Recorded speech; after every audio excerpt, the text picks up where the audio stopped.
ಈ ಹೊಸ ವರ್ಷದಲ್ಲಿ ನಿಮ್ಮ ರಾಶಿಯ ಭವಿಷ್ಯ ಹೇಗಿದೆ ಎಂದು ಸಂಕ್ಷಿಪ್ತವಾಗಿ ಹೇಳುವುದಾದರೆ, ಈ ವರ್ಷದಲ್ಲಿ ನಿಮ್ಮ ಪಾಲಿಗೆ ಏಳಿಗೆ ಇರುತ್ತದೆ, ಆದರೆ ಮಂದಗತಿಯಲ್ಲಿರುತ್ತದೆ.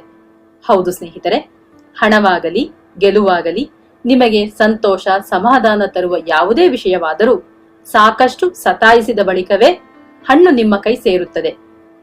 ಈ ವರ್ಷದಲ್ಲಿ ನೀವು ನಿರೀಕ್ಷಿಸಿದ ಕೆಲಸಗಳು ನೀವು ಅಂದುಕೊಂಡದ್ದಕ್ಕಿಂತ ತಡವಾಗಿ ಆಗುತ್ತದೆ.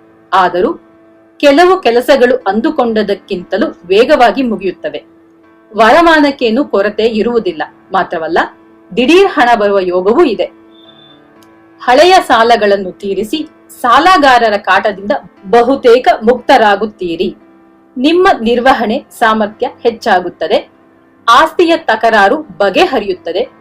ಪೂರ್ವಿಕರ ಆಸ್ತಿಯಲ್ಲಿನ ನಿಮ್ಮ ಪಾಲು ನಿಮ್ಮ ಕೈ ಸೇರುತ್ತದೆ. ಹೊಸ ಭೂಮಿಯನ್ನು ಖರೀದಿಸುವಿರಿ. ಪ್ರಯತ್ನಿಸಿದವರಿಗೆ ಸರ್ಕಾರದಿಂದ ಅನುಕೂಲಗಳೂ ಸಿಗುತ್ತವೆ. ಬ್ಯಾಂಕ್ ಸಾಲಗಳು ಸಿಗುತ್ತವೆ. ಆದರೆ ಆ ಹಣವನ್ನು ಎಚ್ಚರಿಕೆಯಿಂದ ಅಗತ್ಯದ ವಿಷಯಗಳಿಗಷ್ಟೇ ಬಳಸಿ. ಸರಿಯಾದ ಹೂಡಿಕೆಗಳಲ್ಲಿ ತೊಡಗಿಸಿ. ಹೊಸ ನಿರ್ಧಾರಗಳನ್ನು ತೆಗೆದುಕೊಳ್ಳಲು, ಹೊಸ ಹೂಡಿಕೆ ಮಾಡಲು ಇದು ಸರಿಯಾದ ಸಮಯವಲ್ಲ. ಗಂಡ ಹೆಂಡತಿಯರ ನಡುವೆ ವಾಗ್ವಾದಗಳಾಗದ ಹಾಗೆ ಎಚ್ಚರಿಕೆ ವಹಿಸಿ.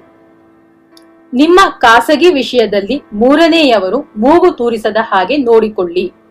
ಉದ್ಯೋಗದಲ್ಲಿ ದಿನದಿಂದ ದಿನಕ್ಕೆ ಕೆಲಸದ ಭಾರ ಹೆಚ್ಚಾಗುತ್ತಾ ಹೋಗುತ್ತಲೇ ಇರುತ್ತದೆ. ನ್ಯಾಯವಾಗಿ ನಿಮಗೆ ಬರಬೇಕಾದ ಬಡ್ತಿ, ಸಂಬಳ ಹೆಚ್ಚಾಗುವುದು ತಡವಾಗುತ್ತದೆ. ಈ ದಿನಗಳಲ್ಲಿ ನಿಮ್ಮ ಕೋಪ ಹೆಚ್ಚಾಗಲಿದೆ. ನಿಮ್ಮ ಕೋಪವನ್ನು ನಿಯಂತ್ರಣದಲ್ಲಿಟ್ಟುಕೊಳ್ಳಿ. ಆಡುವ ಮಾತುಗಳಲ್ಲಿ ನಿಗಾ ಇರಲಿ.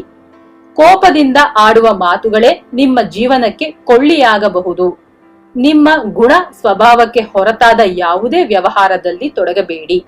ಹಣ ದ್ವಿಗುಣ ಮಾಡಿಕೊಡುತ್ತೇನೆ, ಸುಲಭವಾಗಿ ಹಣ ಮಾಡುವ ಮಾರ್ಗ ತೋರಿಸುತ್ತೇನೆ ಎಂದವರ ಹಿಂದೆ ಹೋದರೆ ಖಂಡಿತ ಮೋಸ ಹೋಗುತ್ತೀರಿ.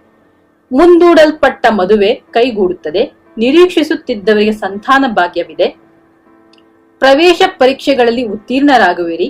ಪಂದ್ಯ ಪೈಪೋಟಿಗಳಲ್ಲಿ ಜಯ ಗಳಿಸುವಿರಿ. ಇದ್ದ ಗೊಂದಲಗಳೆಲ್ಲ ಬಹುತೇಕ ತಿಳಿಯಾಗುತ್ತದೆ. ಪರಿಚಯವಿಲ್ಲದ ಅನುಭವವಿಲ್ಲದ ವ್ಯವಹಾರದಲ್ಲಿ ಬಂಡವಾಳ ಹೂಡಬೇಡಿ. ನಷ್ಟದಲ್ಲಿ ಮುಳುಗುತ್ತೀರಿ. ಆತುರಕ್ಕೆ ಬಿದ್ದು ಇದ್ದ ಸ್ಥಳದಿಂದ ಹೊಸ ಸ್ಥಳಕ್ಕೆ ಅಂಗಡಿಯನ್ನು ಬದಲಾಯಿಸಬೇಡಿ. ಪಾರ್ಟ್ನರ್ಶಿಪ್ ವ್ಯವಹಾರ ಬೇಡವೇ ಬೇಡ. ಮಾಮೂಲಿಯಾಗಿ ಆಡುವ ಮಾತುಗಳೇ ವಿಪರೀತಕ್ಕೆ ಹೋಗುವ ಅಪಾಯವಿದೆ. ವಿದ್ಯಾರ್ಥಿಗಳು ಟಿವಿ, ಮೊಬೈಲ್, ಸಿನಿಮಾ, ಕ್ರಿಕೆಟ್ ಇತ್ಯಾದಿ ಮನೋರಂಜನೆಗಳನ್ನು ಪಕ್ಕಕ್ಕಿಟ್ಟು ಓದಿನಲ್ಲಷ್ಟೇ ಗಮನ ಹರಿಸಿದಾಗ ಮಾತ್ರ ವಿದ್ಯೆಯಲ್ಲಿ ಯಶಸ್ಸು ಸಾಧ್ಯ. ಗುರು ಕ್ಷೇತ್ರಗಳಾದ ಮಂತ್ರಾಲಯದ ರಾಘವೇಂದ್ರ ಸ್ವಾಮಿಗಳನ್ನಾಗಲಿ, ಶಿರಡಿಯ ಸಾಯಿಬಾಬರನ್ನಾಗಲಿ, ವರದಪುರ ಶ್ರೀ ಕ್ಷೇತ್ರದ ಶ್ರೀಧರ ಸ್ವಾಮಿಗಳನ್ನಾಗಲಿ, ಶ್ರೀ ಕ್ಷೇತ್ರ ಗಾಣಗಾಪುರ ದತ್ತಾತ್ರೇಯ ಸ್ವಾಮಿಗಳ ದರ್ಶನವನ್ನಾಗಲಿ ಮಾಡಿ ಬರುವುದರಿಂದ ಶುಭವಾಗುತ್ತದೆ. ಶುಭವಾಗಲಿ.